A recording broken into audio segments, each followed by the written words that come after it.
DC tax நிகழ்ச்சிக்குள் உங்களை நாங்கள் வரவேற்றுக் கொள்கின்றோம். நம்ம இன்னைக்கு பேச போற நபர் இந்த நாட்டுக்குள்ளே சட்டத்துறையிலும் வைத்தியத்துறையிலும் பட்டம் பெற்ற ஒரே நபராகத்தான் இருக்க வேண்டும். சரியா நான் சொன்னது? ஒரே நபர் அல்ல. அதாவது சட்டத்துறையிலும், வைத்தியத்துறையிலும் மாஸ்டர் டிகிரியை பெற்றுக்கொண்ட ஒரு நபர், ஒரே நபர். 2 துறையிலேயும் பட்டம் பெற்றவர்கள் இருக்கிறார்கள், வேற சமூகத்தில். டாக்டர் யூசுப், உங்களை நாங்கள் அன்போடு நிகழ்ச்சிக்குள் வரவேற்றுக் கொள்கின்றோம். உங்களுடைய அரசியல் நகர்வுகளை பொறுத்த வரைக்கும் பொதுவாக நீங்கள் அனுரகுமார திசாநாயக்கவின் பக்கம் ஆதரவாக இருந்தவர். அவரை எப்பொழுதாவது இந்த நாட்டிலே ஆட்சி கதிரைக்கு ஏற்ற வேண்டும் என்று ஆதரவு இருந்தவர். இன்னும் அதே நிலைப்பாட்டில் தான் இருக்கிறீர்கள்? தற்போது எங்களது நிலைப்பாட்டில் சற்று மாற்றம் இருக்கின்றது. காரணம் என்னவென்று சொன்னால், நாங்கள் 2019ஆம் ஆண்டு முதல் ஜேவிபியோடு தொடர்பு கொண்டோ அவர்களோடு பேச்சுவார்த்தை நடத்தியிருக்கிறோம். அதாவது அவர்களுடைய என்பிபி என்று சொல்லப்படுகின்ற அந்த கட்சி அமைப்பில் எங்களையும் சேர்த்து கொள்வதற்காக முதல் தடவையாக சகோதரர் பிமல் ரத்நாயக் அவர்கள் எங்களுக்கு அழைப்பு கொடுத்திருந்தார். ஆகவே நாங்கள் அங்கு சென்று 3 அல்லது 4 தடவைகள் பிமல் ரத்நாயக்கோட ஒரு தரம், ஹந்துனத்தி அவர்களோட ஒரு தரம், விஜித ஹேரத் எம்பி அவர்களோட ஒரு தரம் நாங்கள் பேசியிருந்தோம். இன்னும் ஒரு முறை நாங்கள் அவங்களோட கட்சியில் உள்ள ஏனைய சகோதரர்களுக்கு பேசி 4 தடவை பேசின ஞாபகம் இருக்கிறது எங்களுக்கு. அப்போது நாங்கள் அவர்களுடைய காரியாலயத்துக்கு சென்று பேசின விடயங்கள் நிச்சயமாக நாங்கள் எங்களோட நாட்டினுடைய பொதுநலன் கருதியும் எங்களுடைய சமூகத்தில் இருக்கின்ற பிரச்சனைகள் தொடர்பாக அதை தீர்ப்பதற்கான வழிகளை பற்றி பிரச்சனை தொடர்பாகவும் மற்ற இந்த நாட்டிலே சகல சமூகங்களும் ஒற்றுமையாகவும் உண்மையான சகோதரத்துவத்துடனும் வாழ்வதற்கு என்ன செய்ய வேண்டும் என்கின்ற அந்த அடிப்படையில் தான் நாங்கள் பேசியிருந்தோம். அதன் பிற்பாடு அவர்கள் எங்களுடன் திடீரென்று பேச்சுவார்த்தையை நிறுத்திவிட்டார்கள். ஏன் எதற்கு என்று குறிப்பிடவில்லை. நாங்களும் பல தடவைகள் பல முயற்சிகளை பண்ணினோம் ஏன் என்று தெரிந்து கொள்வதற்கு. கடைசியாக அந்த ஜேவிபி ஆஃபீஸில் இருந்தவர் சொன்னார்கள், உங்களோட கிழக்கு மாநிலத்துக்கு பொறுப்பானால் வந்துக்கிட்டு அருண் என்று சொல்லி போட்டு ரிங்கு வலிக்கிறாரு, அவரை கண்டக்ட் பண்ணுங்க ஜேவிபியில் சொன்னாங்க. நாங்கள் தொடர்பு கொண்டு நாங்கள் பேசிய போது அவர் ஹந்துனத்தியோடு தான் பேச வேணும், அவரை கண்டக்ட் பண்ணிக்கொள்ள கஷ்டமாக இருக்குன்ட்டு பல தடவை இழுத்து கடைசியில் சொன்னார் அவர் அவங்களோட பேச விரும்பலை. என்ன காரணம் சொல்லலை அவர். நீங்கள் இப்போ ஒரு தனிநபராக போய் மூவ் ஆகினீங்களா? அவங்களோட சேரணும், பேசணும், சமூக பிரச்சனைகளை கலந்துரையாடணும் அப்படின்னு, இல்லை உங்களுக்கு ஒரு சொசைட்டி இருக்குதா? நாங்கள் கடந்த 2002ஆம் ஆண்டு முதல் நாங்கள் ஒரு சொசைட்டியாக பல்வேறு மாறி பட் சொசைட்டியாக நாங்கள் இயங்குகிறோம். அது ஒரு சிவில் அமைப்பு. அதிலே பல அமைப்பினுடைய பெயரை சொன்ன அமைப்பினுடைய அப்போது நாங்கள் கடைசியாக அவர்களோடு பேச்சுவார்த்தை நடத்துகின்ற போது ஈக்குவலிட்டி ப்ரோக்ரஸிவ் ஃப்ரண்ட் என்று சொல்லப்பட்ட அமைப்பு தான், சமத்துவ முற்போக்கு முன்னணி என்கின்ற ஒரு அமைப்பு. அந்த அமைப்பிலே இருந்து கொண்ட பல கல்விமான்கள் தான் அவர்களோடு சென்று நாங்கள் பேச்சுவார்த்தை நடத்தியிருந்தோம். அந்த பேச்சுவார்த்தையிலே அவர்கள் எதனால் அவர்களுக்கு ஈர்ப்புத்தன்மை குறைந்ததோ என்று தெரியவில்லை, அவரை எங்களோடு திடீரென பேச்சுவார்த்தை நிறுத்திவிட்டார்கள். அதான் நடந்த விடயம். அதற்கான காரணங்களை கண்டறிய முயற்சித்த போது அவர்கள் எங்களுக்கு எந்த விதமான பதிலையும் தராது எஸ்கேப் ஆகிவிட்டார்கள். உங்களைப் போலவே இந்த கிழக்கிலே மக்கள் விடுதலை முன்னணியோடு இல்லைன்னா என்பிபியோட சேர்ந்து சொசைட்டிக்குள்ள மாற்றங்களை கொண்டு வரணும் அப்படின்னு நஜா முகமது தலைமையிலான ஒரு குழுவும் களமிறங்கி இருந்தது. அவர்களுக்கும் உங்களுக்கும் என்ன தொடர்புன்னு எனக்கு தெரியல.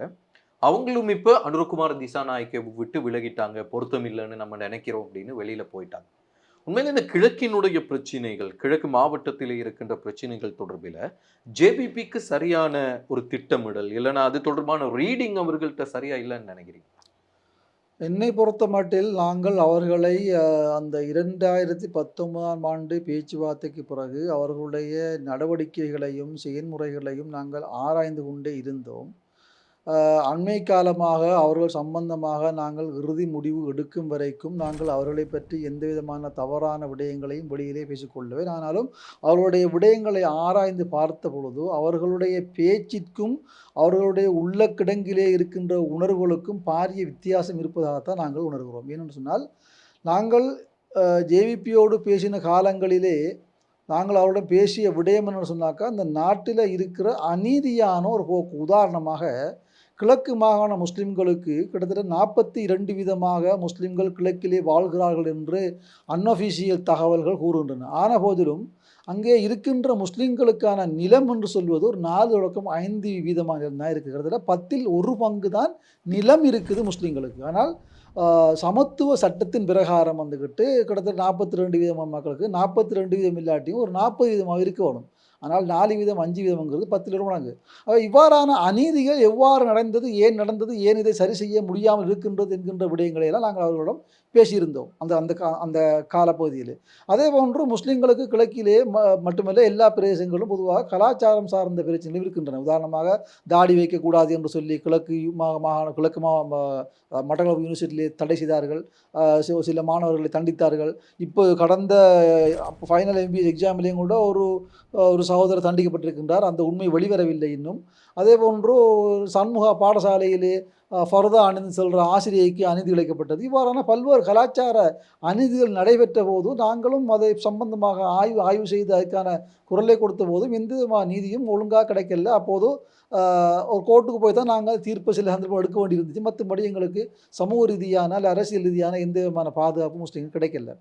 அது மட்டுமல்ல, முஸ்லீம்களை பொறுத்தவரையிலையும் கிழக்கு மாநிலத்தில் இருக்கிற 3 மாவட்டங்களில் 2 மாவட்டங்கள், குறிப்பாக அம்பாறை மாவட்டமும் தெங்குமலை மாவட்டத்திலேயும் முஸ்லீம்கள் தான் முதற் பெரும்பான்மையாக வாழ்கிறாங்க.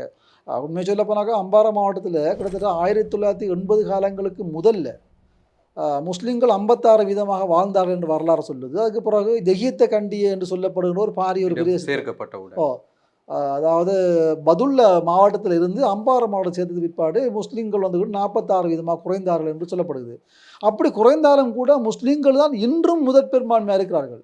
அவ்வாறு இருந்த போதிலும் அம்பாறை மாவட்டத்திலோ திருவண்ணாமலை மாவட்டத்திலோ ஒரு முஸ்லீம் கவர்மெண்ட் ஏஜென்ட், ஒரு அரசாங்க அதிபரை கொண்டு வர முடியாமல் தான் இருக்குது இன்று வரைக்கும். இல்லை, அதுக்குள்ள ஒரு மிகப்பெரிய அரசியல் இருக்கிறது அப்படிங்கிறத தான் நான் நம்புகிறேன். ஏன்னா அங்கே இருக்கின்ற தமிழ் சாதாரண மக்களும் சாதாரண முஸ்லிம் மக்களும் எப்பொழுதும் அந்யோன்யமாக வாழக்கூடியவர்கள்.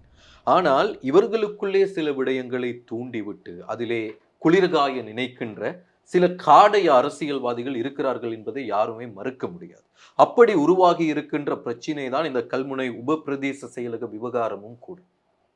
அப்படியான ஒரு அரசியல் இருக்குதுங்கிறதை ஏற்றுக்கிறீங்களா அதுக்குள்ள? நிச்சயமாக. அது குறிப்பாக தமிழ் முஸ்லிம் மக்களுக்கிடையே இந்த அரசியலை செய்கின்ற தமிழ் அரசியல்வாதிகளும் முஸ்லிம் அரசியல்வாதிகளும் 2 சமூகங்களுக்கும் இடையிலே ஒரு நிரந்தர பிரச்சனை இருக்க வேண்டும்.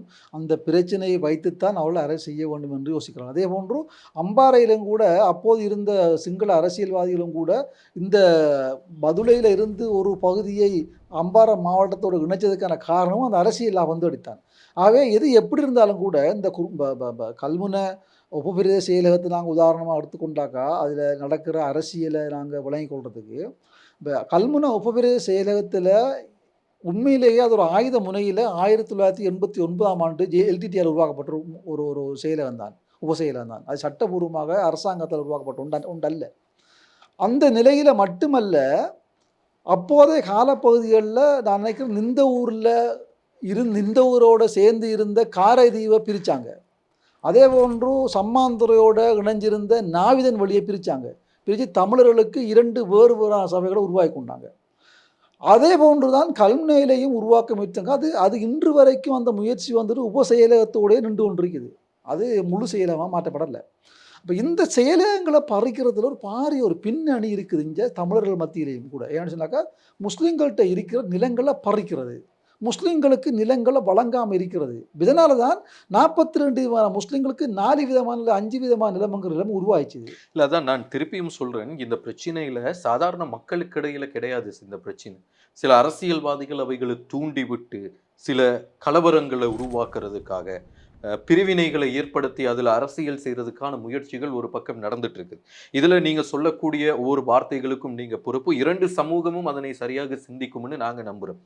இந்த பிரச்சனைக்குள்ளார நீங்க சொல்ற மாதிரி ஒருவேளை தமிழ் மக்களுக்கு அந்த பிரதேச செயலகம் தேவைப்பட்டால் அதுல விட்டு கொடுக்கறதுல என்ன பிரச்சனை இருக்குது? நிச்சயமாக பிரச்சனை இருக்குது. ஏன்னு சொன்னாக்கா கல்முனையை பொறுத்தவரையில் அதில் நிலப்பரப்பளவு வந்துக்கிட்டு அன்னளவாக 20,000 ஏக்கர் நிலம். அந்த 20,000 ஏக்கர் நிலத்தில் இப்போ தமிழ் மக்கள் கேட்கின்ற அந்த எங்களுடைய அந்த கடற்கரை பள்ளி வீதின்னு சொல்லுவோம், கடற்கரை பள்ளி வீதியில் இருந்து பாண்டிருப்பு தொங்கல், அதாவது பாண்டிருப்புக்கும் மருதமலைக்கும் இடையில் இருக்கிற அந்த எல்லை வரைக்குமான நிலப்பரப்பின் மொத்த நிலப்பரப்பளவு, அதாவது முஸ்லீம்களோட நிலப்பரப்பு சேர்ந்து 15,000 ஏக்கர் நிலம். மொத்த நிலப்பரப்பு 20,000 ஏக்கர் நிலம். இதில் முஸ்லீம்கள் 70% வாழ்கிறாங்க, தமிழர்கள் 30% வாழ்றாங்க. 30% வாழ்ற தமிழ் மக்களுக்கு 15,000ம் 70% வாழ்ற முஸ்லிம்களுக்கு 5,000 சொன்னாக்கா எந்த அளவுக்கு அநீதியான விடயம் இது. இது நிலப்பறிப்புத்தான் கீழுக்கு இருக்கிற அண்டர்லையிங் கோஸ். இவங்களோட போராட்டத்துக்கான தமிழ் மக்களுடைய போராட்டம் தமிழ் தலைவர்கள்லாம் சொல்லலாம், மக்கள்னு சொல்ல முடியாது. அவரோட போராட்டத்துக்கான காரணம் நிலத்தை பறிக்கிறது தான். இதைத்தான் அவங்க கோரளைப்பற்று மத்தியிலையும் செய்தார்கள். எல்லா இடங்கள்லையும் நிலத்தை பறிக்கிறங்கிற ஒரு ஒரு ஒரு ஒரு ஒரு ஒரு ஒரு அவங்களோட ஒரு போராட்டம் ஒன்று இருக்குது, மறைமுகமான போராட்டம். அந்த இடத்துல எங்களோட 2 முஸ்லீம் தமிழ் அரசியல்வாதிகளும் இதில் அரசியல் ஆதாயம் பெறுறதுக்காக மக்களை மூட்டி விட்றாங்க. மக்களை மூட்டி விட்டு இந்த தமிழாக்களுக்கு எதிராக முஸ்லீம்களையும் முஸ்லீம்களுக்கு எதிராக தமிழாக்களையும் தேர்தல் காலம் வரும்போது மூட்டி தான் அவங்க அரசியல் செய்து கொண்டிருக்கிறாங்க. இந்த அரசியலை செய்யறதுக்காகத்தான் இந்த பிரச்சனையும் தக்க வைத்து கொண்டிருக்கிறாங்க. இதில் உண்மையான தெளிவான விளக்கத்தை எந்த மக்களுக்கும் கொடுக்காம இப்போ நீங்கள் கேள்விப்படுறீங்களா? அதுக்கு முதல்ல எப்பயாவது இந்த ஹரிஸ் எம்பி அல்லது இந்த எங்களோட ரவுஃப் ஹக்கீம் என்று சொல்லக்கூடியவர் இந்த கல்முனையினுடைய பிரச்சனை இப்போ நான் சொல்கிறேன், இந்த 15,000 ஏக்கர் 5,000 ஏக்கர் என்ற அந்த நிலப்பரப்பளவு அடிப்படையில் ஏதாவது பிரச்சனையை சொன்னதாக கேள்விப்படுறீங்களா? ஆனா ஹரிஸ் எம்பி வந்து கெத்தா சொன்னார் ஒரு இடத்துல, நாங்க தான் இந்த பிரச்சனையை நீதிமன்றத்துக்கு கொண்டு போகணும், நீதிமன்றம் இப்ப அதை இடைக்கால தடை விதிச்சு இருக்குது அப்படின்னு நீதிமன்றத்துக்கு அவங்க எங்கே கொண்டு போயிருக்காங்கன்னு சொன்னாக்கா, அங்கே சுமந்திரன் ஒரு வழக்க போட்டார். சுமந்திரன் வழக்க போடுறதுக்கா என்னதுக்கான சொன்னாக்கா, இப்போ அந்த உப செயலகத்துக்கு ஒரு அக்கௌண்டன் தேவை. அக்கௌண்டனை கொடுத்து விட்டால் டிரெக்டாகவே அது இப்போ 2ஆக பிரிஞ்ச மாதிரி ஆகிரும். அடுத்து நிறைய எல்லா தேவையான அனைத்து எக்கனாமிக் அதாவது இந்த நிதிகளும் போயிடும் அங்கே. அப்போ அவங்களோட பிரச்சனை முடிஞ்சது அவங்க ட்ரிக்ஸாக போட்டு அந்த வழக்கு கொண்டு வராங்க. அதை இல்லாமாக்கிறதுக்காக ஒரு வழக்கை போட்டாங்க. அடிப்படையில் என்ன பிரச்சனைன்னு சொன்னாக்கா, இது ஒரு சட்டபூர்வமாக உருவாக்கப்பட்ட நிர்வாகமா இல்லையாங்கிற முதலாக வள்ளி. 2வது இவங்கள் சட்டபூர்வமாக பிரிக்க முடியுமானா, சட்டபூர்வமாக பிரிக்கிறதுக்கு இந்த அட்மினிஸ்ட்ரேட்டிவ் மினிஸ்ட்ரியால் வழங்கப்பட்ட சர்க்குலர் சொல்லு தெளிவாக இருந்துச்சுனாக்கா, ஒரு பிரதேச செயலகத்தை 2ஆக பிரிக்கணும்னாக்கா ஒரு சமூகத்துக்குள்ள ஒன்றில் பாச வித்தியாசம் இருக்கணும், அல்ல தூரத்தில் வித்தியாசம் இருக்கணும். ரொம்ப தூரம் போக வேண்டியிருக்குது, அதுக்காக நாங்கள் அதை ஏற்படுத்தாமல் நாங்கள் அந்த மாதிரி கொடுத்துட்றது. இது பக்கத்து ஒரே இடத்துல இருக்குது. ஒரு 1/2 கிலோ அந்த அதாவது தமிழ் உப செயலகத்துக்கும் முஸ்லீம்களோட பிரதான செயலகத்துக்கும் இடையில் ஒரு 1/2 கிலோமீட்டர் கூட இல்லை. அப்போ நடந்து போகிற தூரம் அது. அப்போ சட்ட தூரம் அங்கே தூரமுங்கிற ஒரு பிரச்சனையும் இல்லை, பாசை பிரச்சனையும் இல்லை. எல்லாரும் தமிழ் பேசுகிற மக்கள். ஆகவே அங்கே பிரிப்பதற்கான எந்த விதமான சட்டபூர்வமான காரணியும் இல்லை அங்கே.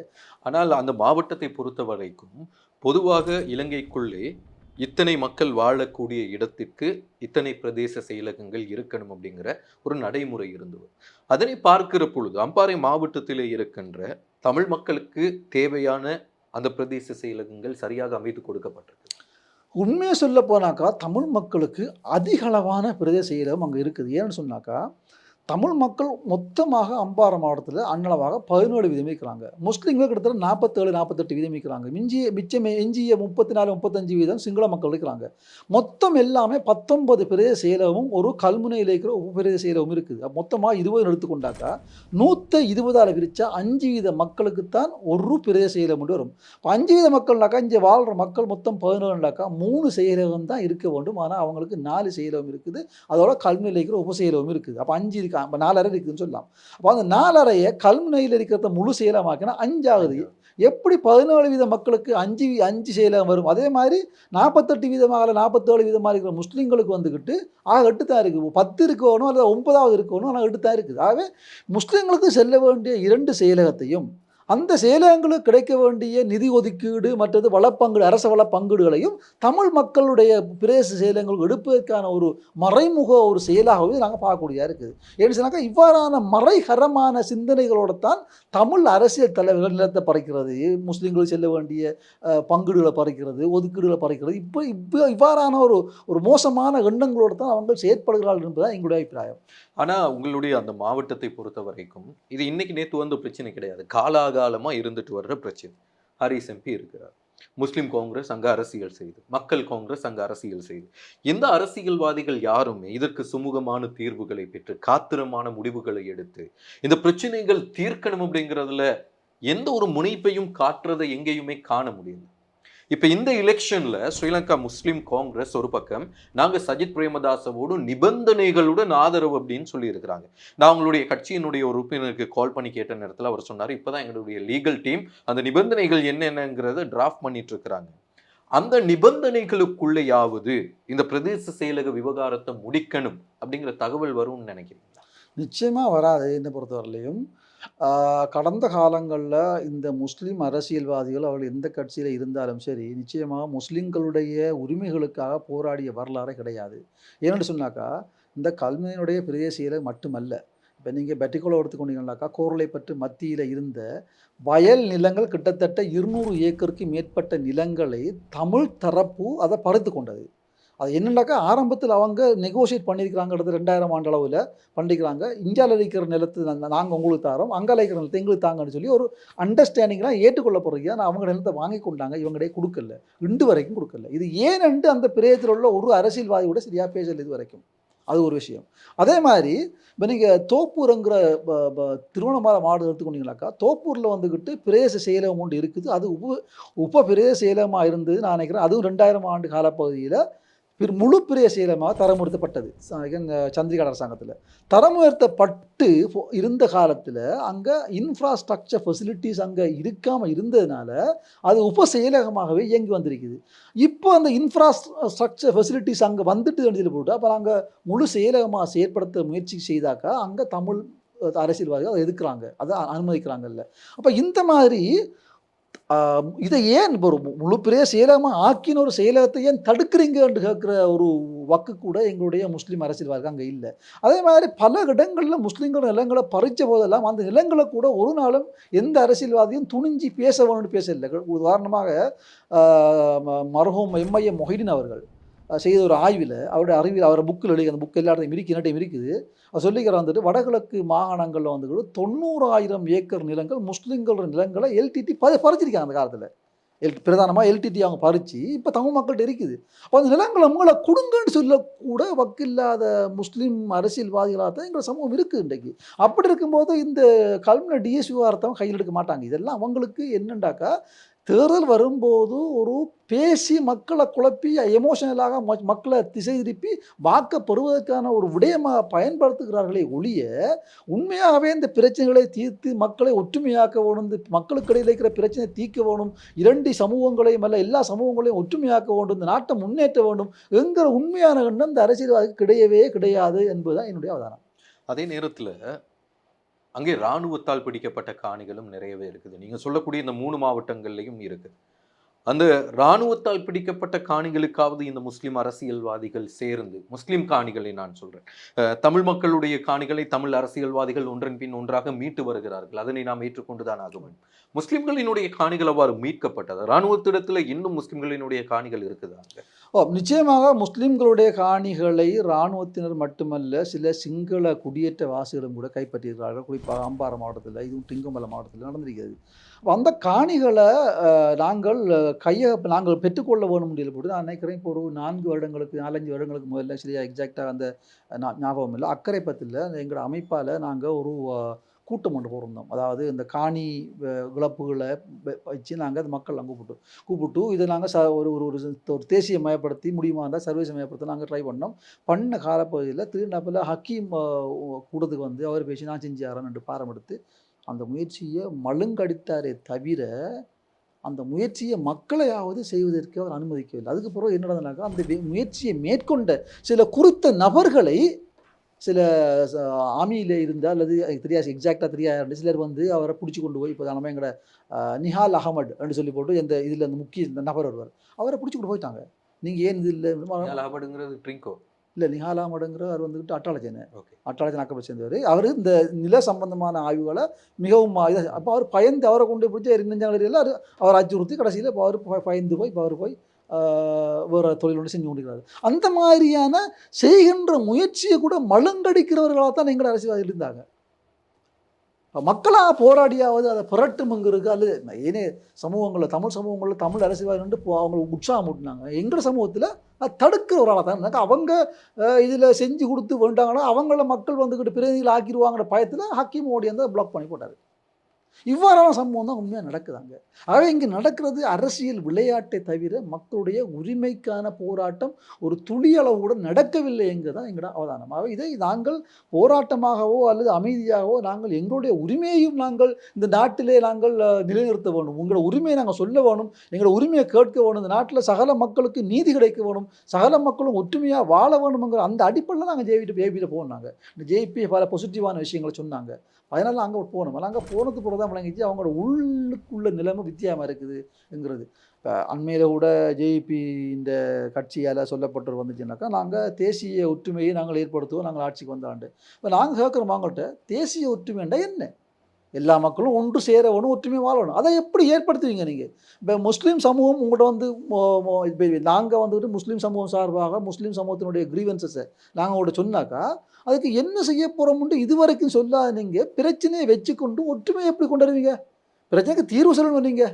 இப்போ அல்லது வெளிப்படையாக சொல்ல முடியாவிட்டாலும் நாங்கள் ஏதாவது செய்வோம்ன்றாவது சொல்லியிருக்கணும். நீங்கள் ஒன்றுமே சொல்லாமல் நீங்கள் துரத்தி போட்டு எங்களை வெளியானை போட்டு தேசிய ஒற்றுமையை கொண்டு வர போகிறோன்னு சொல்லுங்கள். எப்படி கொண்டு வர போகிறீங்க? மெஜிக்காக நீங்கள் சொல்கிறீங்க. நீங்கள் இந்த மாயாஜாலம் எதுவும் செய்ய போகிறீங்களா கேட்குறாங்க. அப்போ அப்படியான சில நம்பகத்தன்மை இல்லாத வசனங்களை ஜேபி சொல்லி மக்களை ஏமாத்துதா அப்படிங்கிற கேள்வி எங்களுக்கு எழும்புது. அதே மாதிரி இன்னொரு விடயம் நான் சொல்லணும் குறிப்பாக சொன்னாக்கா, ஜேபியினுடைய டில்வின் சில்வா அவர்கள் கூறியிருக்கிறாங்க, ஒரு கட்சியிலேருந்து இன்னொரு கட்சிக்கு தாவுகின்ற நபர் திருடர்கள். அதுதான் நான் உங்களோட கேட்க வந்தேன். உங்களுடைய ஜேவிபி சார்ந்த இல்லைனா என்பிபி சார்ந்த உங்களுடைய அரசியல் முட்டு பெறுவதற்கு இல்லைனா அதில் சில தடைகள் வருவதற்கு உங்களுடைய நீங்கள் சொல்லக்கூடிய அந்த சமத்துவ முற்போக்கு முன்னணியில் இருந்த சில உறுப்பினர்களே காரணம்னு எடுத்துக்க முடியும்? நிச்சயமாக காரணம் இல்லை என்னை பொறுத்தவரையிலும். என்றால் நாங்கள் கிட்டத்தட்ட 2007ஆம் ஆண்டில் இருந்து நாங்கள் அரசியல் முனைப்போட இயங்கி வர ஒரு டீம். அப்போ அந்த காலத்திலேருந்தே எங்களோட இருந்த ஒரு சகோதரர் தான் ஆதம் பாவான்னு சொல்லி போட்டு, அவர் டபுள் எம்எஸ்சி ஹோல்டர், அவர் நல்ல பேச்சாளர், அவர் சிறந்த பேச்சாளர் அவர். அப்போ அவரெல்லாம் நாங்கள்லாம் உண்டாக இருந்து தான் நாங்கள் அந்த ஜேவிபியோட பேசின காலத்தில் எங்களுக்கு ஒரு நாளும் அவர் என்னை விட்டு எனக்கு வெளியே போகக்கூடிய ஒரு மனம் இல்லை இருந்தவராக நான் காணவே இல்லை அவரை. அவரை என்னோட மிகவும் நம்பிக்கையான எனக்கு மிகவும் நம்பிக்கையான ஒரு மனிதராக தான் இருந்தார் தொடர்ந்து. பலர் பல இடங்களில் அவரை கூப்பிட்டு கூட போகலை யார்கிட்டையும். அப்படி இருந்த ஒரு நபர் திருநாப்பில் ஜேபிக்குள்ளே போனாருன்னு சொல்லி போட்டு நாங்கள் அவதானித்து பார்த்தோம்னா என்ன காரணம்னு எனக்கு இன்னும் தெரியாது. இருந்தாலும் ஜேவிபியினுடைய உள்ளந்தரங்கமான முயற்சி தான் காரணம்ங்கிறது தான் எங்களுடைய அவதானம். என்னென்னு நாங்கள் அதை அறிஞ்ச வகையில் ஜேவிபி இந்த எங்கள் ஆக்களுக்குள்ளே ஊடுருவி நாங்கள் பேச போன டைமில் எங்களுக்குள்ள ஒவ்வொருத்தரும் யார் யார் எப்படி எப்படி இருக்கிறாங்கன்னு அறிஞ்சு அதுக்குள்ளே ஊடுருவி அவங்கள அணுகி எடுக்கப்பட்ட ஆக்கள் தான் இவங்கன்னு தான் நாங்கள் கேள்விப்படுறோம். ஆகவே அந்த அடிப்படையில் ஜேவிபி இந்த அரசியல் தாவுது அது சொல்ல வந்தது சொல்லுவேன். சில்வின் சில்வா ஒரு கட்சியில் இருந்து இன்னொரு கட்சிக்கு தாவுறவர் வந்துக்கிட்டு திருடன்ற கருத்துப்பட அவருடைய கருத்தில் சொல்லி போட்டு, அப்போ எங்களோட கட்சியிலேருந்து உங்களோட கட்சிக்கு அவங்கள ஜேவிபிக்கு போனவங்க இல்லை என்பிக்கு போனவங்க கட்சி தாவ இல்லையா? அப்போ அவங்க வந்து நல்லவங்களா? அவங்களோட தத்துவத்தின்படி அவங்களோட கருத்தின்படி ஒரு கட்சியில் இருந்து இன்னொரு கட்சிக்கு போகிறவர் திருடர்கள். அப்போ எங்களோட கட்சியிலேருந்து உங்களோட கட்சிக்கு வந்த திருடர்கள்ட்டு பார்க்க முடியாதா? அப்படின்னாக்கா நீங்கள் திருடர்களை உருவாக்குகின்றீர்களா அப்படிங்கிற ஒரு கேள்வி எழும்பு. ஆக இவங்க பேசுகின்ற சுத்தவாளிகளாக பேசுகின்ற பேச்சுக்களும் அவர்களுடைய நடத்தைகளும் ஒன்றோடு ஒன்று பொருந்தாமல் முரண்படுகின்றது. ஆக இவர்கள் இவ்வாறான ஒரு வேஷத்தை போடக்கூடியவர்களா? ஜேவிபி உண்மையாக வேஷம் போடுகின்றதா அப்படிங்கிற கேள்வி எங்களுக்கு எழும்புது. ஆனால் இப்போ ஸ்ரீலங்காக்குள்ள ஜேவிபிக்கு ஒரு ஒரு அலை இப்பொழுது உருவாகி இருக்கிறது. ரல்லட் அகுவேனவா என்று சொல்வார். ஒரு மிகப்பெரிய அலை உருவாகி இருக்கிறது. ஒருவேளை அந்த அலைக்கு ஏதும் ஒரு சின்ன தளம்புல ஏற்படுத்துறதுக்கான முயற்சியை தான் டாக்டர் யூசுப் செய்கிறாருன்னு நான் ஒரு குற்றச்சாட்டை வச்சேன். நிச்சயமாக உங்களுடைய கேள்வியில் ஒரு ஒரு ஒரு ஒரு ஒரு அர்த்தமான ஒரு சிந்தனை நீரோட்டம் இருந்தாலும் கூட யதார்த்தம் அதற்கு முரணாக தான் இருக்குது. ஏன்னு சொன்னாக்கா, இந்த ஜேவிபியினுடைய தலைவர்கள் பேசுகின்ற பேச்சு ரொம்ப கவர்ச்சியாக இருக்குது. நாங்களும் கவரப்பட்டு தான் போனோம். நாங்களும் கவரப்பட்டவர்களா? இப்போ அந்த சாமிங் அந்த அட்ராக்ஷன் அவங்கள்ட்ட இருக்குது. ஆனால் அட்ராக்ஷனில் இருக்கிற அளவுக்கு ரியாலிட்டி யதார்த்தம் இருக்குதான்னு பார்த்தாக்கா இல்லைங்கிறது தான் எங்களுடைய கடைசியாக நாங்கள் எடுத்த அவதானம். அது ஏன் சொல்ல முடியாது? அது நல்ல ஒரு உதாரணமாக நான் சொல்ல முடியும். உதாரணமாக இப்போ நீங்கள் பார்த்துருப்பீங்க, கனடாவுக்கு போன டைமில் அனுரகுமார் திசாநாயக்க அங்கே உள்ள தமிழ் பிரதிநிதிகளோட பேசுகிற பேச்சில் வந்துக்கிட்டு ஏன் சிறுபான்மையினர் வந்துக்கிட்டு ஒரு ஜனாதிபதியாக வர முடியாது, ஏன் சிறுபான்மையினத்தில் உள்ள ஒரு பிரதமர் வர முடியாது, இது ஒரு அநியாயம் இல்லையான்னு. அப்போ அந்த தமிழ் முஸ்லீம் மக்களுக்கு பார்க்குற ஒரு கவர்ச்சி, ஒரு ஒரு ஒரு ஒரு நல்ல ஒரு சிந்தை பாடுறா. ஒரு சிங்கள தலைவர் ஏன் ஒரு தமிழால் அல்லது முஸ்லீமால் நாட்டின் ஜனாதிபதியாக வர முடியாதுன்னு கேட்குறாரே, அப்போ இது பிள்ளைதான் என்று அவர வாயில சொல்றது வந்துட்டு பெரிய ஒரு கவர்ச்சிகரமான ஒரு இதாக இருக்குது. இப்போ நாங்களும் பார்க்கும்போது இது ஒரு நல்ல ஒரு மனோநிலை என்று பார்த்தா அங்க உள்ளுக்கு போய் பார்க்கும்போது இப்போ ஜேவிபி வந்துகிட்டு சிறுபான்மைக்கு முக்கியத்துவம் கொடுக்குற ஒரு மனோநிலையில தான் அந்த கருத்தை சொல்லுது.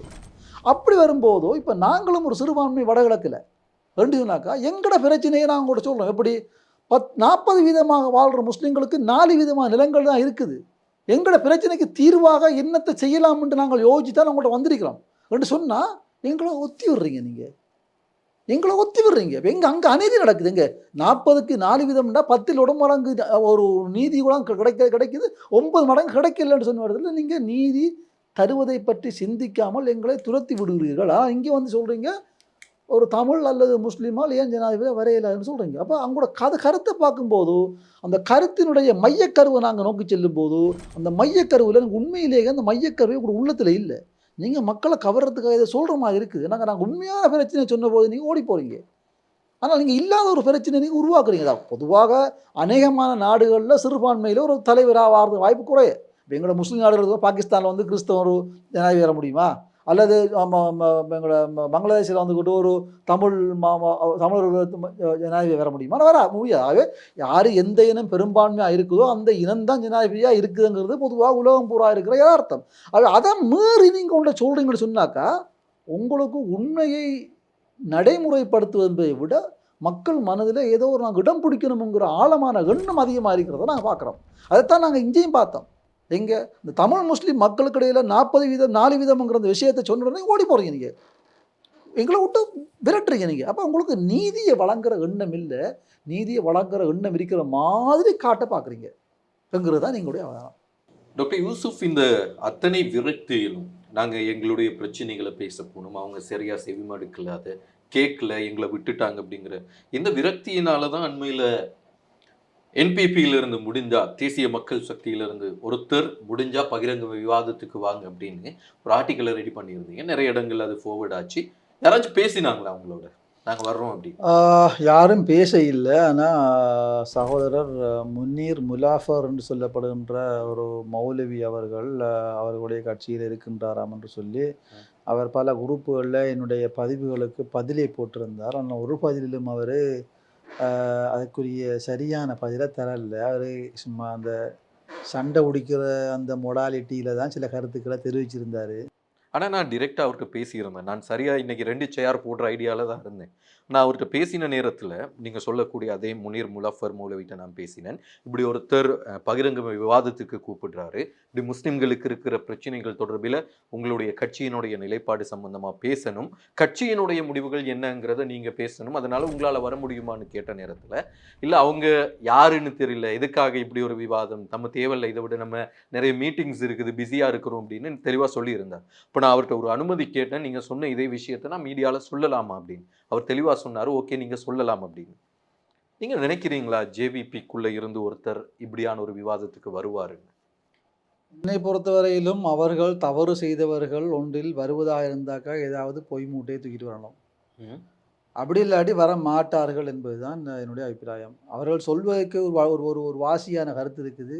அவர்கள் எவ்வளோ பெரிய ஒரு அரசியல் சக்தி, நாங்கள் ஒரு சின்ன ஒரு துண்டு மாதிரி, நாங்கள் இவ்வளோ போய் கணக்கு எடுக்கணுமா அந்த மாதிரியான கருத்தை முன்வைக்கலாம். ஆனால் நான் அப்படியான கருத்துக்களை என்னிடம் அவர் சார்பாக, அதாவது ஜேபி சார்பாக பலர் கூறிவிட்டார்கள். நான் யார் என்று அவருடைய பெயரை நான் குறிப்பிடவில்லை.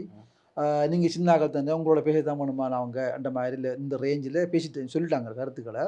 நாங்கள் அவரோட சொல்ல விரும்புகிற கருத்து என்னென்னு சொன்னால், நாங்கள் இப்போ நீங்கள் இப்போ அண்மையில் வந்துக்கிட்டு அனுரகுமார் திசாநாயக் அவர்கள் வந்துக்கிட்டு சஜித்தோட போட்டி விட்ருந்தாரு. அதாவது அந்த விவாதமும் நடக்கல. அப்போ அதுக்கு நிறைய நக்கல் எல்லாம் வந்துச்சு தான் அவங்களோட சார்பாக.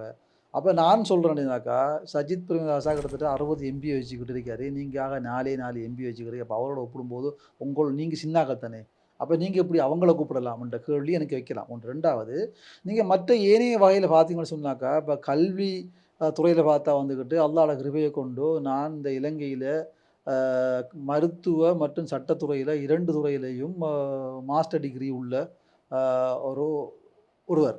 என்னை விட இன்னும் ஒருவர் அவ்வாறு அந்த 2 துறையிலே மாஸ்டர் டிகிரி உள்ளவர் இருக்கிறாரா இல்லையான்னு தெரியல. ஆகவே கல்வித்துறையில நான் உங்களோட ஜேவிபிக்குள்ள உள்ள எல்லாரையும் விட ஓரளவுக்கு எல்லாரையும் விட இல்லாட்டியும் நானும் உங்களோட இருக்கிற டொப்பில் உள்ள ஒரு ஆளுக்கு ஒத்து போகக்கூடிய ஆள். ஆகவே நீ கல்வி ரீதியான விஷயங்கள்ல நான் ஒரு குறைந்த அளவு நீங்க மதிப்பிடக்கூடிய ஒரு ஆள் இல்ல நான். ஒரு விஷயம். 2வது விஷயம் என்ன சொன்னாக்கா, இப்ப நீங்க வந்துகிட்டு இந்த தராதரம் பார்க்குறீங்க என்று சொன்னால், தராதரம் பார்த்துக்கொண்டு எப்படி எளிய மக்களை நீங்கள் அணுகுவீர்கள்? நாங்க உங்கள்ட்ட கேட்டது என்னன்னு சொன்னாக்கா, உங்களுடைய கருத்துக்களை தெளிவுபடுத்துங்கள். நீங்க குற்றம் செய்தவர்களா சொல்லவில்லை. உங்களுடைய நடைமுறையில் எங்களுக்கு சந்தேகம் எழுந்திருக்கின்றது. ஆகவே எங்கட மக்கள், எங்கட முஸ்லிம்கள் உங்களுக்கு வாக்களிக்க முடியுமா, முடியாதா என்பதை தீர்மானிப்பதற்கு சில கேள்விகள் இருக்கின்றன. விடை அளிக்கப்படாத கேள்விகள். விடையில்லாத கேள்விகளுக்கு விடைகளை காண வாங்க மேடைக்கு பேசுவோம். நிச்சயமாக இதுதான் நான் நினைக்கிறேன் தேசிய மக்கள் சக்தியினுடைய எனக்கு தெரிந்த வகைகளே பிரபலமாக தமிழ் பேசக்கூடியவராக இருக்கின்றவர் முனீர் முலஃபர் மௌலவி நீங்கள் தான். முடிந்தால் இன்னும் ஒரு நாள் இதே இடத்திலே நீங்களும் இதே இடத்திற்கு வந்திருக்கின்றீர்கள், இதே கதிரையிலே உட்கார்ந்திருக்கின்றீர்கள். 2 கதிரைகள், ஒரு இடத்தில் டாக்டர் யூசுப், ஒரு இடத்திலே நீங்கள் அமரலாம். அதற்கான ஏற்பாடுகளை டெய்லி சிலோன் ஒரு பொறுப்புமிக்க ஊடகம் என்ற வகையில் வழங்குவதற்கு எப்பொழுதும் தயாராக இருக்கிறது. டாக்டர் யூசுப், இப்பொழுதும் உங்களுக்கு அதை ஒரு சவால் என்பதை விட எங்களுக்கான கேள்விகள் இருக்கின்றன. அதற்கான பதிலை நீங்கள் தெளிவுபடுத்துங்கள். இந்த வேண்டுகோளை தான் முன்வைக்கின்றார். எனவே வர வேண்டும் நீங்கள் என்ற ஒரு வேண்டுதல் அவரிடத்திலே இருக்கிறது. வேண்டுகோளை முன்வைக்கிறார். எனவே எதிர்காலத்திலே நீங்கள் என்ன முடிவை எடுக்கப் போகிறீர்கள் என்பதை நாங்களும் பொறுத்திருந்து பார்ப்போம். அந்த முடிவில் நான் ஒரு முக்கியமான கருத்து சொல்ல வரணும்னாக்கா, முனீர் முலாஃபர் மௌலவி அவங்களோ இல்லை வேற யாரோ வரும்போதோ அவங்களோட கட்சியினுடைய ஆத்தரைசேஷன் அல்ல ஒத்தாரிட்டி அதிகாரத்தை பெற்று கொண்டு வர வேணும். இல்லாட்டி இவங்களை கட்சியால் சொல்லலாம் இந்த கருத்து எங்களுடைய கருத்து அல்லன்னு சொல்லிவிடலாம். அவ்வாறு சொல்லாமல் இவர்கள் வருகின்றவர்கள் சொல்லுகின்ற கருத்து கட்சியினுடைய கருத்தாக இருக்க வேணும் என்பதை உறுதிப்படுத்தக்கூடிய ஏதாவது ஒரு அத்தாட்சி இருக்க வேணும் மக்களுக்கு. அப்போ மக்கள் வழங்குவாங்க. எங்களுக்கு நோக்கம் என்று சொன்னாக்கா இதில் உள்ள உண்மைத்தன்மையை மக்களுக்கு தெளிவுபடுத்துறது தான். யாரையும் குற்றஞ்சாட்டுவதோ யாரையும் குறை பிடிப்பதோ அல்ல. அவை இதில் மக்கள் தெளிவு காணணும். எங்களுக்கே தெளிவு காண முடியலன்னு சொன்னாக்கா, படித்தவர்களாகிய எங்களை போன்றவர்களுக்கே ஜேவிபி நிலைப்பாடு தெளிவு காண முடியலன்னு சொன்னாக்கா, நாங்கள் மக்கள் எப்படி தெளிவு காணுவாங்க? இப்போ சப்போஸ் ஃபார் எக்ஸாம்பிள், இப்போ ஜேவிபி என்கிற நபர்கள் நாங்கள் கூறிய இஸ்லாமிய கலாச்சார விடயங்கள் சார்பான அந்த விடயத்தில் அவங்களோட கட்சியில் இருக்கிற ஹரிணி அமரசூரிய என்கின்ற நபர் நீதிக்கான என்ன கட்சி அந்த அவங்க நஜா முகமது அவங்களோட கட்சி அவங்களோட கட்சியில் கேட்டாங்களாம், நீங்கள் ஏன் இந்த எம்எம்டியை தூக்கி பிடிக்கிறீங்கன்னு சொல்லி அவங்கள ஒரு தீவிரவாத அல்லது ஒரு தீவிரவாத போக்கூடியவர்களாக பார்க்குறாங்க. அப்போ நாங்கள் எங்களோட சமய ரீதியான விளிமியங்களை பின்பற்ற வேணும், அதற்குரிய ஏற்பாடுகளை செய்ய வேணும்னு கேட்டால் நாங்கள் தீவிரவாதிகளா? அப்படிங்க பார்ப்பீங்கன்னு சொன்னாக்கா, எங்கள் நிலைப்பாட்டில் முஸ்லீம்கள் கிட்டத்தட்ட 99% முஸ்லீம்கள் நாட்டில் வாழ்கிறாங்க. அப்போ 99% முஸ்லீம்கள் தீவிரவாதிகளாக பார்ப்பீங்களா நீங்கள்? இல்லை. நாங்கள் எங்களுடைய நம்பிக்கை சொன்னாக்கா, இந்த உலகம் எங்களுக்கு முக்கியம் அல்ல, மறுமை தான் எங்களுக்கு முக்கியம். ஆகவே நாங்கள் மறுமைக்காக சேரிக்கத்தான் இந்த உலகத்தில் நல்ல வாழ்க்கையை, நன்மையான வாழ்க்கையை வாழ வந்திருக்கிறோம் தான் நாங்கள் நம்பிக்கை கொண்டிருக்கிறோம். ஆகவே எங்களோட நம்பிக்கையே இஸ்லாமிய அந்த வரையறைக்குள் வாழ வேண்டும் என்பதுதான். அதற்கான வரைமுறைகளை செய்து கொள்வதற்கு ஏற்றவாறான தலைவர்களை பெற்றுக்கொள்ள வேண்டும் என்கின்ற எங்கள் ஆசை வந்துக்கிட்டு நீங்கள் தீவிரவாத தன்மையாக பார்ப்பீர்களா இருந்தாக்கா அது பாரிய தவறாக மாறிவிடும். இந்த செய்தி நாங்கள் மக்களுக்கு சொல்ல வேணும். ஆகவே அதனால் நான் சொல்கிறோம். இப்போ அதில் இன்னும் ஒரு விஷயம் இருக்குது. இப்போ அண்மையில் வந்துக்கிட்டு ஹரிணி அமரசூரிய அவர்கள் வந்துக்கிட்டு அவரோட கருத்துன்னு சொல்லிக்கிறாங்க. ஜேபி கருத்தாக வந்தது. இப்போ யூடியூப்ல இல்லை, கூகுளில் எங்க கிடக்கு அந்த கருத்து. நாங்கள் அடுத்து ஜேபி அவர்களுக்கு அனுப்பியிருந்தாங்க. இப்போ ஒரு 2-3 days முதல்ல அதில் சொல்ல போகிறீங்கன்னாக்கா, அரசாங்கம் அதாவது ரணில் அரசாங்கம் கொண்டு வந்த அந்த சேம் செக்ஸ் மேரேஜ், நான் நினைக்கிறேன் பிரேம்நாத் சி தொலவத் நாடாளுமன்ற உறுப்பினர் தான் அந்த எல்ஜிபிடி சம்பந்தமான அதிலே சில சட்ட மாற்றங்களை கொண்டு வந்து இதற்கு முன்னர் சேம் செக்ஷுவல் ஒரே பாலினத்தை சேர்ந்தவர்கள் உடல் உறவிலே ஈடுபட முடியாது, அப்படி ஈடுபட்டால் என்னுடைய ஞாபகம் சரின்னா அந்த சட்டத்துல 4 அல்லது 5 வருடங்கள் சிறை தண்டனை இருக்க வேண்டும். அதே போன்று மிருகங்களோடும் எந்த விதமான உடல் உறவுகளையும் மேற்கொள்ளக்கூடாது, அது மிருகவதைக்குள்ளே செல்லும். இதற்காக இத்தனை வருடங்கள் என்ற அந்த சட்டத்தை மாற்றி முழுமையாக அது மிருகங்களுடன் உடல் உறவிலே ஈடுபட்டால் அதற்கு தண்டனை என்ற நிலைப்பாடு கொண்டு வரப்பட்டிருக்கிறது. அந்த ஒரே பாலினம் என்ற அந்த வாசகங்கள் முழுமையாக அதிலே நீக்கப்பட்டிருக்கின்றன. பிரேம்நாத் சி தொலவத்த தான் அந்த தனி புத்கல யோஜனாவை, தனிநபர் பிரேரணையை நாடாளுமன்றத்துக்கு கொண்டு வருகின்றார். அதற்கு பின்னர் ஹரிணி அமரசூரிய நீங்கள் சொல்லக்கூடிய எல்ஜிபிடிக்யூ என்பதும் சமூகத்தில் இருக்கின்றவர்கள் தானே, அவர்களுக்கான உரிமைகளும் கொடுக்கப்பட வேண்டும் என்று பகிரங்கமாக பேசியிருந்தார். அதற்கு பிறகு முனீர் முலஃபர் அதே மௌலவி இதே கலையகத்துக்கு வந்த நேரத்தில் நான் அதை கேட்ட நேரத்தில் அவர் சொல்லியிருந்தாரு, இல்லை அது கட்சியினுடைய நிலைப்பாடு கிடையாது, அவருடைய தனிப்பட்ட நிலைப்பாடு என்று சொல்லியிருந்தார். அப்படின்னா எப்படி சொல்ல முடியும் இது? தனிப்பட்ட நிலைப்பாடு என்று சொல்லி போட்டு மீடியாக்களெல்லாம் போட அனுமதிக்கிறாங்கன்னு சொன்னாக்கா அதை அந்த கட்சி பார்க்க வேணும். மீடியாக்களில் போடும்போது இது கட்சியினுடைய நிலைப்பாடாகத்தான் மக்கள் பார்ப்பார்கள். ஆகவே இது கட்சியினுடைய நிலைப்பாடு இல்லை என்று கட்சி சொல்ல வேணும், அல்லது அந்த மீடியாவில் இருக்கிற செய்தியை எடுத்து விடுங்கன்னு சொல்ல வேணும். நான் நினைக்கிறேன் அண்மை பார்த்தா கிடக்கும், அண்மை காலம் வரைக்கும் அந்த செய்தி மீடியாவில் கிடக்குது. ஹரிணி அமரசூரிய கூறியதா, அதாவது சேம் செக்ஸ் மேரேஜ் இந்த நாட்டினுடைய பிரபலமான ஒரு ஊடகத்தினுடைய டிபேட்ல வச்சு தான் அவர் சொல்லி இருந்தாங்க. அப்போ அந்த விஷயம் வந்துக்கிட்டு அவங்க அப்படி செய்வாங்கன்னு சொன்னாக்கா அது பாரிய கலாச்சார சீரழிவை கொண்டு வரும். அது மட்டும் இல்லை, கலாச்சார சீரழிவு மட்டுமில்லாலும் பரவாயில்லை, பாலியல் நோய்களை கொண்டு வரும், பாரிய எண்ணிக்கையான கேன்சரை கொண்டு வரும். இனி அது வந்தாக்கா அதில் ஹெல்த் செலவு எக்ஸ்பென்சஸ் அது அதிகரிக்கும். இதெல்லாம் நாட்டுக்கு பாரதூரமான செலவுகளை கொண்டு வரக்கூடிய விஷயம். சும்மா சிம்பிளாக ஒரு எல்ஜிபிடிக்யூ கம்யூனிட்டியோட உரிமையை நாங்கள் அனுமதிக்கிறோங்கிறதோட நாங்கள் ஏற்றுக்கொள்ள விட முடியாது.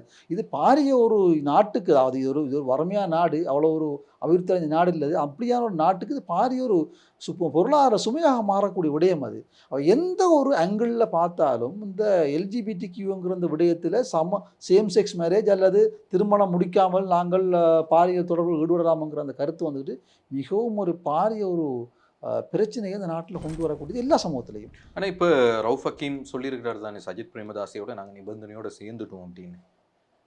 இது சஜித் பிரேமதாசவால் நீங்கள் சொல்லக்கூடிய பிரச்சனைகளுக்கு தீர்வு கிடைக்கலாம் அப்படின்னு நம்ப முடியும்? என்னை பொறுத்தவரையிலையும் ஹக்கீம் அவர்கள் அவர் போட்ட நிபந்தனைகளில் எவ்வளவு காசு தருவீங்கன்று ஒன்று இருக்கும், எத்தனை அமைச்சர் பதவி, எத்தனை பிரதி அமைச்சர் பதவி ஒன்று இருக்கும், எத்தனை தேசிய பட்டியல்னால் இருக்கும். சமூகத்துக்காக ஒன்றும் அவர் கேட்க போகிறது இல்லை, வாய்ப்பு இல்லை, சான்ஸ் இல்லை. அப்போ அப்படியான கேள்விகள் அவர் கேட்கும்போது அதை கொடுக்குறதா இல்லையாங்கிறது அவரோட கட்சிகளுக்கு, 2 கட்சிகளுக்கு இடையில் உள்ள லாப நஷ்டங்களை அடிப்படையாக வச்சு தீர்மானிப்பான் நினைக்கிறேன் நான். நிச்சயமாக இந்த கட்டத்தில் நாங்கள் தெளிவாக ஒரு விடயத்தை காணணும்னு சொன்னாக்கா, கடந்த காலங்கள் நாங்கள் அரசியலுக்கு வர வேணும் என்று நாங்கள் விரும்பியதற்கான காரணமும் அதுன்னு சொன்னாக்கா, முஸ்லீம் அரசியல் தலைவர்கள் முஸ்லீம் சமூகத்தினுடைய அல்லது நாட்டினுடைய நலனை அடிப்படையாக வைத்து அரசியல் அவர் செய்யலை. அவங்களோட சொந்த தேவையையும் ஏனைய ஊழல் பெருந்தேசிய அரசியல்வாதியோட சேர்ந்தோடுற அரசியல் வந்து செஞ்சாங்க அவங்க. அதாவது அவங்க அந்த அரசியல் கட்சிகளுடைய தேவைக்காக இவர்களும், இவர்களோட தேவைக்காக அவர்களும் அரசியல் செய்கிறார்களே ஒழிய நாட்டினுடைய மக்களுக்காகவோ அல்லது அவங்களை பிரதிநிதித்துவப்படுத்துகிற சமூகத்துக்காகவோ அங்கே அரசியல் செய்யலை. இந்த அடிப்படையில் பார்த்தாக்கா இந்த அரசியல் மாற வேணும், முஸ்லீம் சமூகம் வந்துக்கிட்டு ஒரு ஊழல் இல்லாத ஒரு நேர்மையான அரசியலை செய்ய வேணும், இந்த நாட்டில் முஸ்லீம் சமூகத்துக்கு கௌரவம் கிடைக்க வேணும் என்று சொல்ல நல்லா பார்க்க வேணும். நீங்கள் அந்த முக்கியமான விஷயங்கள் கடந்த ஈஸ்டர் அட்டாக்கில் கூட முஸ்லீம்களை தான் சூஸ் பண்ணாங்க தியாகிகளாக. சஹ்ரான் என்று சொல்லப்படுகின்ற நபர் ஒரு தீவிரவாதியாக இருந்தார், பயங்கரவாதியாக இருக்கல. தீவிரவாதியும் பயங்கரவாதியும் என்று சொல்கிறது ஒன்றே அல்ல, வேற வேற. எக்ஸ்ட்ரீமிசம் டெரரிசம், எக்ஸ்ட்ரீமிஸ்ட்டை டெரரிஸ்டாக மாற்றினது யாருங்கிற கேள்வி ஒன்று இருக்குது. அங்கே தான் அந்த அவங்க சொல்கிற அந்த மெயின் மேன் யார் இதை செஞ்சது, எங்கே கொண்டு உங்களுக்கு ட்ரைனிங் கொடுத்துங்கிற விஷயம்லாம் வருது. அதே மாதிரி இந்த எங்களோட சமூகத்தில் வந்துக்கிட்டு பலவிதமான சின்ன சின்ன தீவிரவாதம்ங்கிறது உண்மையாகவே நான் ஒரு ஆய்வு செஞ்சவன். நான் எல்எல்எம் செய்கிற காலப்பகுதியில் எல்எல்எம்மில் வந்துக்கிட்டு நான் செஞ்சது கிரிமினல் ஜஸ்டிஸும் ஒரு அதில் வந்துக்கிட்டு இந்த மனோரீதியான ஒரு தீவிரவாத தன்மைக்கு எத்தகைய மனோரீதியான சைக்கோபத்துங்கிறது ஒன்று இருக்குது, எவ்வாறு அது உருவாக்குதுங்கிறத வந்து ஒரு ஆய்வு செய்தவன் நான். அந்த வகையில் தீவிரவாதம் என்று சொல்வதானது ஒரு சைக்கோபத்தில் அல்லது அதுக்கு ஈக்குவலண்டான ஒரு மோசமான மனோநிலையால் ஏற்படுகின்றது தவிர சமயத்துக்கும் அதற்கும் எந்தவித தொடர்பும் கிடையாது. இதுதான் உண்மை. நானும் தீவிரவாதியாக இருக்கலாம், நீங்களும் இருக்கலாம், யாரும் இருக்கலாம். உங்களோட மனநிலையில் அவ்வாறான ஒரு பாதகமான விளைவு இருக்குமா இருந்தாக்கா, பாதகமான தன்மை இருக்குமா இருந்தாக்கா, அந்த பாதகமான தன்மை தான் ஒவ்வொருத்தரையும் தீவிரவாத தன்மையோட பேச வைக்கிது. தீவிரவாத தன்மை அவருக்கு சாதகமான கிளைமேட் உருவானோன்னா அவர் டெரரிஸ்டாக மாறுவார் என்கிறது தான் உண்மையான பார்வை. ஆனால் இங்கே வந்துக்கிட்டு இவங்கள் இந்த இந்த இந்த இந்த இந்த முஸ்லிம் அரசியல் தலைவர்கள் எங்களுடைய இந்த இந்த பலவீனத்தை எப்படி நாம் சொல்ல வந்த விஷயம் என்னக்கா, இந்த இந்த இந்த சஹ்ரான் போன்ற ஆக்களை ஏன் தெரிவு செஞ்சாங்கன்னு சொன்னாக்கா, எங்களோட முஸ்லீம்களில் இவ்வாறான பலவீனங்கள் இருக்குது. இப்போ அண்மையில் கூட நாம் நீங்கள் கேள்விப்பட்டிருப்பீங்க, நீங்கள் இப்போ ஓட்ட மாடியில் வந்துக்கிட்டு ஒருத்தர் arrest 1000 பண்ணப்பட்டாரு. பிடிச்சாருன்னு சொல்லி போட்டு மௌலவி ஒருத்தர் தான் அரெஸ்ட் பண்ணப்பட்டேன்னு அதே மாதிரி இப்போ இந்தியாவில் கூட 4 பேர் விட்டு முஸ்லீமாக்கள். நீங்கள் நினைக்கிறீங்களா ஏன் இந்த முஸ்லீம்களை மட்டும்தான் இந்த மாதிரியான தீவிரவாத போக்குடைய தன்மைக்கு பிடிச்சி கொள்றான்னு சொல்லி? எங்கே வாழ முஸ்லீம்களை தான் பிடிக்கிறாங்க. முஸ்லீம்கள் தான் இந்த நாட்டில் பலவீனமானவர்கள். ஏன் பலவீனமானவர்கள்? எங்களுடைய அரசியல்வாதிகள், முஸ்லீம் அரசியல்வாதிகள் கை நீட்டி வாங்குகிற பழக்கத்தாலையும் சமூகத்துக்காக போராடுற தன்மை இல்லை, கை நீட்டி அவரோட சொந்த லாபத்துக்காக செய்கிற அரசியல் செய்கிறாங்க அவங்க. அதனால் தேசிய அரசியல்வாதிகளுக்கு தெரியும், இவங்கள பக்கத்துக்குள்ளே சல்லியை போட்டால் அவங்க வாய விட்டுருவாங்க. அவங்களோட சமூகத்துக்கு என்னையும் நாங்கள் செய்யலாம், எந்த நீதியும் கேட்க மாட்டாங்க. இப்போ எங்கள் சமூகத்துக்கு பாருங்கள், அண்மையில் கூட இப்போ கொரோனா மையத்தில் கூட இப்போ மெத்திக்காட அந்த குழுவை வந்துக்கிட்டு தண்டிக்க வேண்டிய யாரும் பார்லிமெண்ட்டில் பேசலை. மன்னிப்பு கேட்டதை ஓரளவுக்கு அக்ரி பண்ண மாதிரி சின்ன சின்ன அங்கே கதையை விட்டாங்களே வேறு. நாங்கள் என்ன சொல்ல வேண்டிய, நாங்கள் அன்று சொல்லி வரோம், இந்த குற்றத்தை செய்தவர்கள் தண்டிக்கப்படணும். தண்டிக்கப்பட்டால் மீண்டும் ஒரு குற்றம் நடக்காமலுக்கு வாய்ப்பு ஏற்படும். ஒன்று. ரெண்டாவது, இவ்வாறான தவறுகள் நிகழாதவாறு சட்டத்தை உருவாக்குங்க. இனிமேல் சட்டத்தை ஸ்ட்ராங்காக உருவாக்குங்க அப்படின்னு சொல்லி வரோம். உதாரணமாக இன்னும் ஒரு இடத்துல நான் சொல்லலாம். இடத்துல சொன்னாக்கா, இப்போ அண்மையில் நீங்கள் பார்த்துருப்பீங்க, வந்துக்கிட்டு ரிங்கமலையில் வந்துக்கிட்டு மாணவர்களோட ரிசல்ட்ஸை வந்துக்கிட்டு அனுப்பாமல் வச்சு கொடுத்தாங்கன்னு சொல்லி போட்டு ஜெயரா ஸ்கூலில் அந்த மாணவர் ரிசல்ட்ஸ் அனுப்பலைன்னு சொல்லி வேறு ரிசால்ட் வந்துட்டு பார்லிமெண்ட்டில் சத்தம் போடுறாரு. இப்போ நாங்கள் என்ன சொல்கிறோம், சத்தம் திரும்ப திரும்ப இது மாதிரி எத்தனை சம்பவம் நடக்குது நாட்டில் முஸ்லீம்களுக்கு எதிராக. ரிசல்ட்ஸ் அனுப்புறது இல்லை, தாடி வைக்க விட்றது இல்லை, ஃபர்தானியை விட்றது இல்லைன்ட்டு எத்தனை பிரச்சனை நடக்குது. ஆகவே நீங்கள் எல்லாத்துக்கும் சேர்த்து மொத்தமாக நீங்கள் என்ன கேட்குறப்ப நீங்கள் இப்போ சொல்லாங்களே, இப்போ நாங்கள் டிமாண்ட் வைக்கிறோம்னு சொல்லி அந்த டிமாண்டில் உண்டாக இந்த முஸ்லீம்களுக்கு இந்த மாதிரியான பிரச்சனை ஏற்படாதவாறு சட்டத்தை உருவாக்குங்க. அப்படி சட்டத்தை மீறி செயற்படுற எவராக இருந்தாலும் தண்டனை கொடுக்குங்க. நீங்கள் ரெண்டு சொன்னாக்கா, அந்த தாடியை வைக்கிறத நிப்பாட்ட தண்டிக்கிற ஒரு ஆசிரியரோ அல்லது ஃபர்தாவை கலட்ட சொல்லி அல்லது ஃபர்தாவை போடுற தண்டிக்கிற எவங்களுக்கோ என்ன கிடைக்கும், அதை தடுத்தாங்கன்னு சொன்னாக்கா சட்டத்துக்குள்ள தண்டனை கிடைக்கும். பயத்தில் அவங்க செய்ய மாட்டாங்க, அதை கொடுத்தாங்க. ஆனால் டாக்டர் யூசுப், நீங்கள் பேசுகிற இந்த விஷயங்கள் எல்லாமே இங்கே பேசக்கூடிய விஷயங்கள், இங்கேருந்து சிந்திக்கக்கூடிய விஷயங்கள். பொதுவாக நான் கிழக்கை எடுத்துக்கொள்கிறேன். கிழக்கினுடைய அரசியலிலே பெரும்பாலான பகுதி இங்கே தான் இருக்கிறது.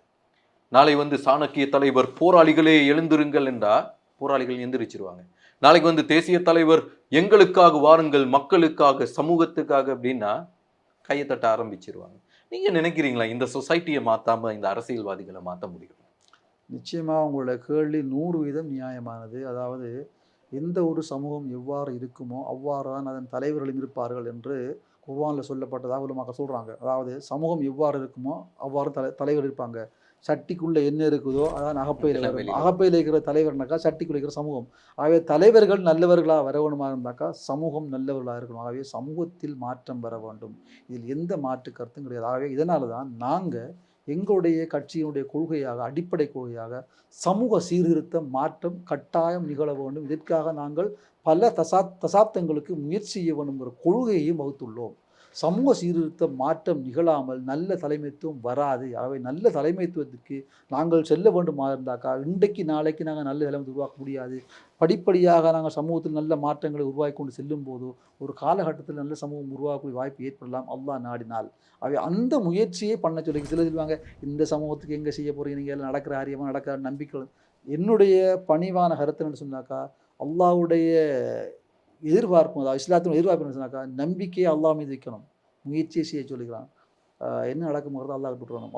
ரசூலுல்லாஹ் சொல்லிக்கிறான், ஹதீஸ் ஒன்று சொல்லப்படாதுனாக்கா, நாளை அல்லது இன்று உலகம் அழியப் போகுது என்று தெரிந்தும் கூட உங்களோட கையில் ஒரு செடியை தந்தாக்கா அதை நாட்டி தண்ணி ஊற்றி உரம் போட்டு போங்க.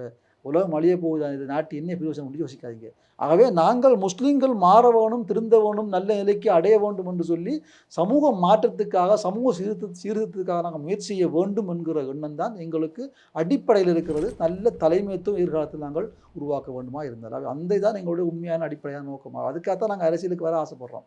இறுதியாக இப்படி கேட்டால், இப்போ ஸ்ரீலங்கா முஸ்லீம் காங்கிரஸ் நிபந்தனையுடன் கூடிய சஜித்துக்கு ஆதரவுன்னு முடிவெடுத்திருக்கிறாங்க. அகில இலங்கை மக்கள் காங்கிரஸ் உச்சப்பீடம் கூட இருக்குது, அவங்களும் ஒரு முடிவு எடுப்பாங்க. அடுத்த பக்கத்தில் அத்தாவுல்லா அவர் ஒரு முடிவெடுத்து அவர் ரணில் பக்கம் நாங்கள் நிற்கிறோம் அப்படின்னு சொல்லியிருக்கு. அப்படியே ஒவ்வொரு தலைவர்கள் பக்கம் ஒவ்வொரு குழு இருக்கிறது. இந்த கட்சிகளினுடைய தலைவர்களும் யாருக்கு ஆதரவு என்று சொல்கிறார்களோ அவர்களுக்குத்தான் அந்த சமூகம் ஓட் பண்ணணும் அப்படிங்கிற ஒரு மனநிலை பொதுவாக சொசைட்டிக்குள்ள இருக்கு. இது சரியில்லை. சரியா இந்த மனநிலை உண்மை? என்னை பொறுத்தவரையிலும் பெரும்பான்மையான முஸ்லீம்கள் தற்போது உண்மையை விளங்கி இருக்கிறார்கள். அதாவது இந்த முஸ்லீம் கட்சிகள் வந்துக்கிட்டு என்ன மனோநிலையில் இருந்து கொண்டு செயற்பட்டார்கள் என்கின்ற தகவலை மக்கள் பெற்றிருக்கிறார்கள். ஆனாலும் தற்போது உள்ள அந்த சாய்ஸில் நாங்கள் ஓரளவுக்கு ஜேவிபி அனுரகுமார் நல்லவர் என்று நம்பியிருந்த அவரும் எங்களை ஏமாற்றி விட்டதுனால இப்போ யாரு தான் உண்மையான சாய்ஸ் என்று தெரியாமல் மக்கள் தத்தளிக்கிற மனநிலை இருக்குது. எந்த ஒரு வேட்பாளர் எடுத்தாலும் மக்கள் பிழை காணக்கூடிய ஒரு நிலைமை தான் இருக்குது. ஆகவே விரல் நீட்டி நீங்கள் இவருக்கு போடுங்க இல்லை இவருக்கு போடாங்கன்னு சொல்லக்கூடிய நிலைமை எங்களுக்கும் இல்லை, யாருக்கும் இல்லை.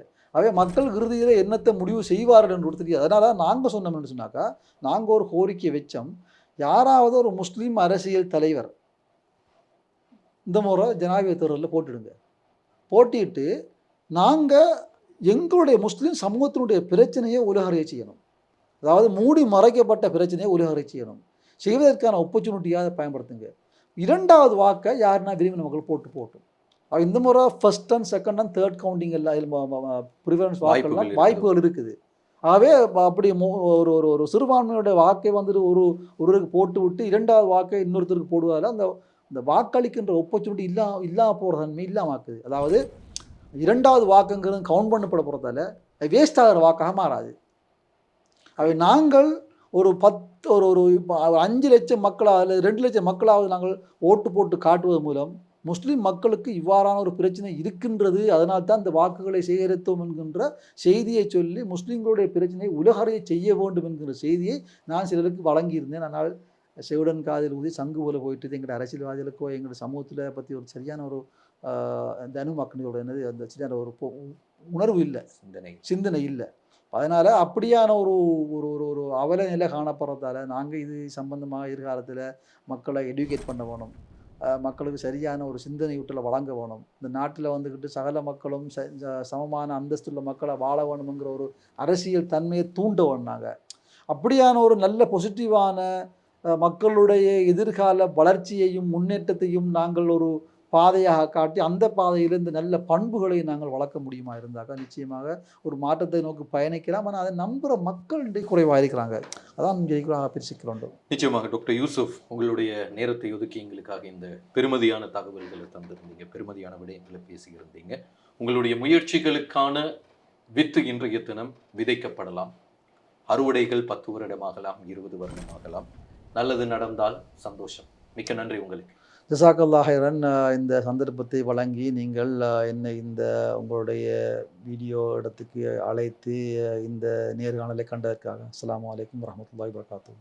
நிச்சயமாக இப்பொழுது மீண்டும் சொல்கிறோம், தேசிய மக்கள் சக்தியினுடைய முனீர் முலஃபர் மௌலவி உங்களுக்காகவும் டாக்டர் யூசுஃபுக்காகவும் ஒரு மேடை காத்திருக்கிறது. அவரும் தனிப்பட்ட பிரச்சனைகள் எதையும் பேசவில்லை, தனிப்பட்ட ரீதியில் யாரையும் குற்றம் சாட்டவும் இல்லை. சமூகத்திலே இந்த பிரச்சனைகள் இருக்கிறது, இந்த பிரச்சனைகள் சம்பந்தமாக தேசிய மக்கள் சக்தியினுடைய நிலைப்பாடு என்ன என்பதை விளக்கப்படுத்துங்கள் என்பதாக விரைவில் வருவீர் என்று நம்புகின்றோம். நான் முகமது சஃபார். சந்திக்கலாம் இன்னும் ஒரு நிகழ்ச்சியில்.